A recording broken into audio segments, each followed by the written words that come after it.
The Changeling was said to be one of my favorite series of the year, if not the best.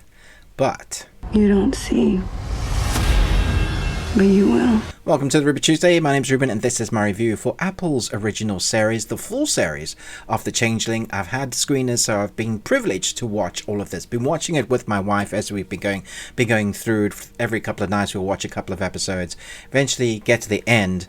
And I have to say, my opinion from where I started off watching those first original 3 episodes that dropped on Apple recently, I think it was last week, to where we end up at the end of the episode 8,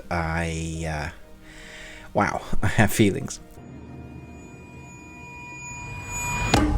Okay, firstly, I think cinematography-wise, with the acting, with the way it looks, the atmosphere, everything is set up for this series to feel like it's almost like a stage play. So much so that I think it's 5 or 6, the whole episode abruptly stops the pacing of the series and feels like the whole episode could be watched on a theater stage play. Would you even know There's no sun up in the sky. if you crossed into a fairy tale? The dialogue turns the dial up to 11 from where we had poetic language in the dialogue to basically just poetic theater language. Whole episode is like that. It's like someone coming to terms with a traumatic experience, and we get a whole bit of backstory through flashbacks that they're experiencing what seems like in real life. Now, I think the reason why I didn't end up loving this as much as I thought I was going to once I reached the end is that it doesn't actually answer the questions that you want answered. Is it real fairy tale magic lore?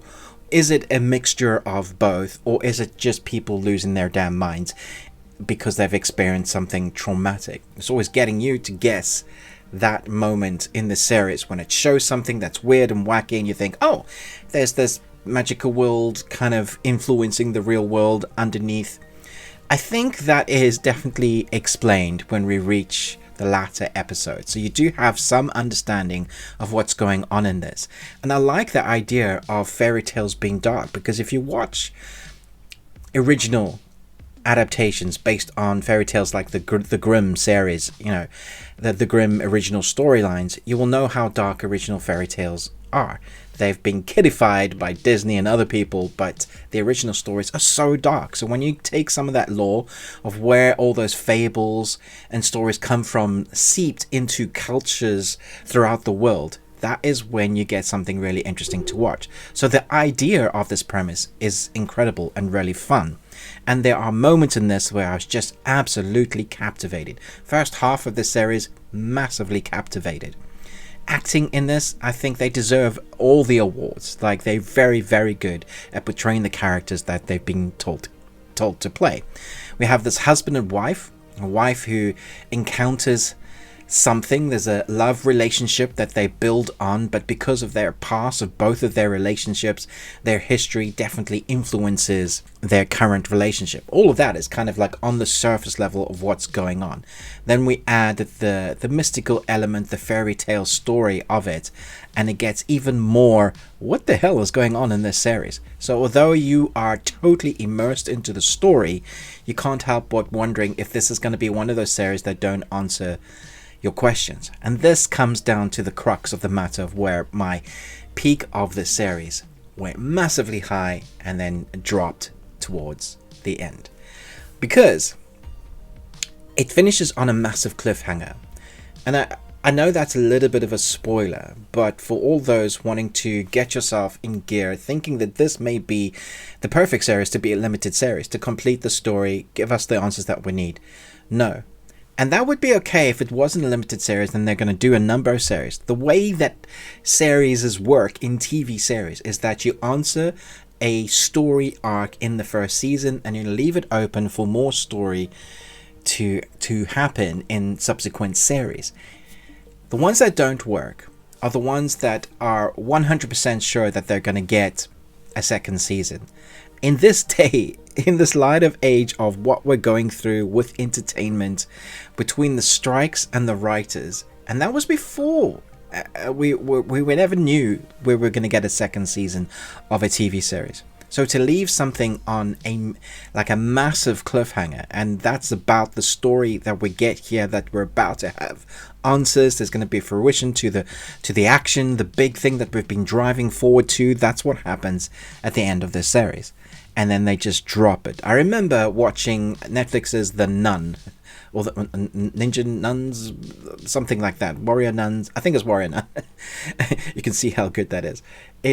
At the end of the first season, they stop the end of the episode, last clip, in a punch that's about to connect to our massive bad guy.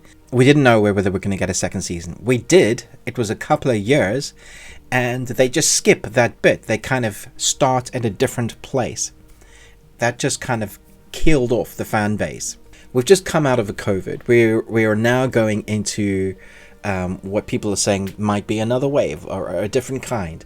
We have strikes. We don't know what's going to be picked up. So it's pretty brave. I don't know, brave. It might be stupid. Even if we have a second season, to leave us like that, it's probably going to be at least a year before we find out what happens in that storyline, which means we've probably forgotten. People don't have a lot of time this day and age. So the idea that you will get people to remember emotionally and engage with it when it picks up again in a year's time, they're expecting people maybe to watch the series again. But who has time for that? It's an interesting question that I would like answered in the comments below. What do you think about that? Apart from that, I think the story is engaging. The acting is incredible. The cinematography is beautiful.